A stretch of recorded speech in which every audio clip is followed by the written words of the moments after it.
Imagine yourself sprinting towards a life of financial freedom, the wind in your hair, the thrill of control in your grasp. If I told you that I ditched the structured path of economics to forge my own in the stock market, and that this single decision skyrocketed me to retirement by my 20s, it might sound like a tale from a different universe. But it's not. It's a playbook from the greats like Peter Lynch, whose teachings enabled me to tear away from conventional wisdom, unshackling the chains of the 9-to-5 grind.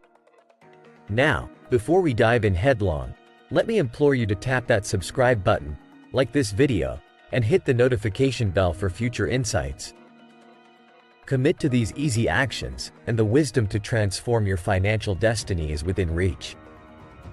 Let's delve into why Lynch's words are the linchpin of my investment philosophy, and potentially, the missing piece of yours too. Let's cut through the noise with the sharpest knife. Economic forecasts are nothing more than carnival crystal ball gazing. Throughout my academic pursuits and life's ventures, not once has a lofty economic indicator dictated my business decisions. Ask any entrepreneur, and they'll narrate the same story. The relentless focus on their product's merit, their services' quality factors they can mold and magnify with their own hands, not some intangible, erratic money supply stats. In the vein of the sage Benjamin Graham, owning a stock isn't just playing a numbers game, it's becoming a stakeholder in an enterprise. Can you imagine a business virtuoso obsessing over next year's macroeconomic trivia while their products demand fine-tuning? Of course not. Our concern should be sharpening what lies within our grip, not playing puppet to unpredictable economic farces. But beyond this, consider the actual power of comprehension and knowledge.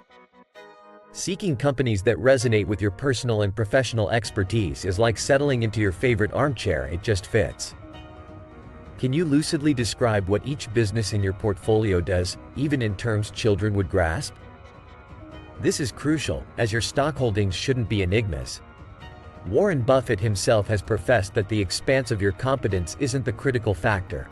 Rather, it's about ensuring you never stray from it. When considering individual stocks, ponder on this: what unique vantage do you offer at the investing banquet? It's a competitive edge that eludes cold analytics, one gained from a personal relationship with your investments. Take me in Adobe. For instance, decades of using Adobe products hands me a razor edge over investors who have never even encountered the difference between Premiere Pro and After Effects. In the ever-swirling dance of the market, so-called smart money isn't always the savviest. Far from it. These pros, spinning millions from underdelivering, are closer to greenhorns studying anatomy charts, imagining themselves as Lotharios. Yet, as average Joes, we aren't condemned to financial navet. We can galvanize our fortunes by leveraging any deeper comprehension we possess from work or passions. A gamer knows the throbbing pulse of the gaming world far more intimately than an old-school Wall Street tycoon could ever glean from an annual report. Still, your special edge is wasted if not nurtured with emotional intelligence, a firm grasp of foundational accounting, and an astute avoidance of common blunders like overpaying for premier businesses. Perils and panics in the market are as sure as the sun's rise. Media enterprises feast on fear, cashing in on your dread. They're veritable factories churning daily prophecy of doom. Safeguarding your perspective is crucial. Imbibe the finest history accounts. It lends you the strength to weather market storms. By knowing the tribulations humanity has overcome, today's crisis often pales. When stocks pitch and roll like storm-battered ships, remember, Peter Lynch's mantra was a hearty stomach, not genius, is essential. The shaky investor is ill-suited for equity's wild ride. And if the mere thought of fluctuation sends shivers down your spine, perhaps indexing or steering clear of stocks entirely is your haven. Otherwise, volatility is a blessing for the steadfast investor. Is a stock you swooned over at $100 not irresistibly irresistible at $70? It's an open invitation to buy more at bargain prices. Confusion and fear are the true adversaries. Stamping out an agile strategy because of price swings is an exercise in folly. Same as fitness. Improve steadily in your pull-up counts, despite dips and plateaus. Diversification, or as we're about to baptize it, de-worsification. Why would anyone dilute their focus across an immeasurable breadth? Exceptional results never sprouted from haphazard sowing. Consider how we navigate life's choices. From education to hobbies, you probably didn't hedge your bets with 99 different paths. If not, why scatter your investments merely for the illusion of security? Here's the rube: extreme diversification is foisted upon those managing others' wealth. It's a smokescreen for raking in hefty fees for mirroring the S&P 500 while achieving zilch. Again, if you're not a trust fund wanderer, poised to coast through life on inherited wealth, intense diversification is nonsensical. Think of it: when was the last time you met a mogul juggling hundreds of ventures? Let's strip it back even further. With thousands of companies vying for your attention, only a refined handful will ever truly benefit from your insight. So, when those rarities drift into your purview, grasp them, concentrate your firepower, rather than diffusing your arsenal needlessly. In retrospect, Peter Lynch might have been overly rosy in his expectations of the lay investor. Look around. Countless sail into the market's headwinds unprepared, wreaking havoc on their own fleet. Though Buffett's gospel that most people should synchronize their assets with something like the S&P 500 and revel in simplicity holds water, there exists a breed, perhaps like you, who thrives on the incessant hum of global commerce. If the whispers of businesses, the shift of global gears, and the undying thirst for knowledge keep you awake at night, then congratulations, you may just be carrying the gene of financial mastery. It demands an unending scholarly pursuit, quenching your curiosity with every droplet of wisdom existence offers. And if I were to beseech you to embark on this adventure with just one tome as your guide, One Up on Wall Street by Peter Lynch shines as the beacon to illuminate your path. I want you to reflect as we reach the end. What are today's insights that you'll seize and integrate into your life? If this has brought you any inkling of value, consider showing your gratitude with a token that reflects the newly discovered riches. The link to your gesture is awaiting you in the description below. Until our next encounter, may you wield these kernels of wisdom with the precision and flair of the most skilled craftsman in the world of finance. Gentlemen, imagine unlocking a superpower you've been wielding all along without conscious effort. That's right, the simple act of breathing, an act you've done some 26,000 times today, has the potential to fundamentally revamp your vitality. Intrigued? Let's dive deeper into how you can leverage your breath to feel on top of the world. Did you know the way you breathe, whether it be swift or relaxed, profound or shallow, through your nostrils or your mouth, can immensely influence your well-being?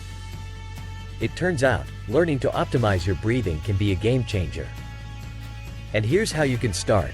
2 game-changing questions you must ask yourself throughout the day are: 1. Am I breathing through my nose? 2. Could I breathe more gently? Let's tackle the first. Surprisingly, many of us fall into the trap of chronic mouth breathing, leading to a spiral of stress and exhaustion. To underline this, take the insights from James Nestor's Breath, the new science of a lost art.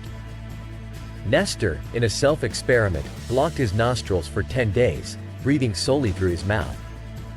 The effects were instantaneous and jarring: a plummet in heart rate variability signaling an uptick in stress, a 13-point surge in blood pressure, and a noticeable dip in cognitive function.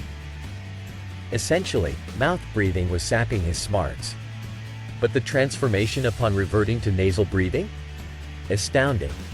Imagine feeling a dramatic uptick in mental clarity and a return to stable blood pressure levels, all by simply breathing through your nose.